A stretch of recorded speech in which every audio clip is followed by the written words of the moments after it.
One thing that I think is really useful for coming up with ideas, I seem to be mentioning Rick a lot today, but one thing I observed when I spent time with Rick is he has a kind of a practice, although he's never said this formally, where he'll be very still with his eyes closed. And I thought maybe he's meditating, maybe he's sleeping.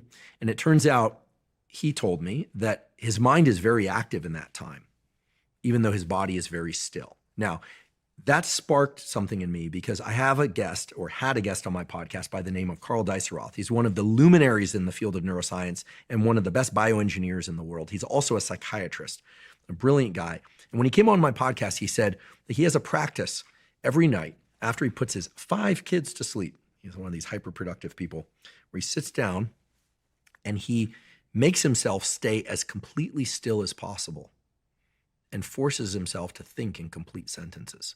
And I thought, this is interesting because it was also reported or purported that Einstein would take walks and then occasionally just stop and let his mind continue in thinking while he stopped his body.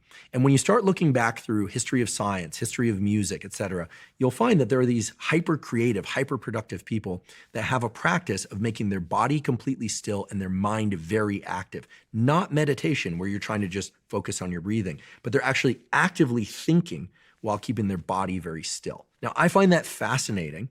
I also find it fascinating that some people, for instance, myself, if I take a long run, which I do every Sunday, I make it a point to run for 60 to 90 minutes every Sunday. Not fast, but I just go. Inevitably, during those runs, I come up with some of my best ideas. It puts my brain into a state where things geyser up from my unconscious mind. And so that state of mind is one in which the body is very active and I'm not trying to think about anything. So you have these two inverse states. One is body still, mind active.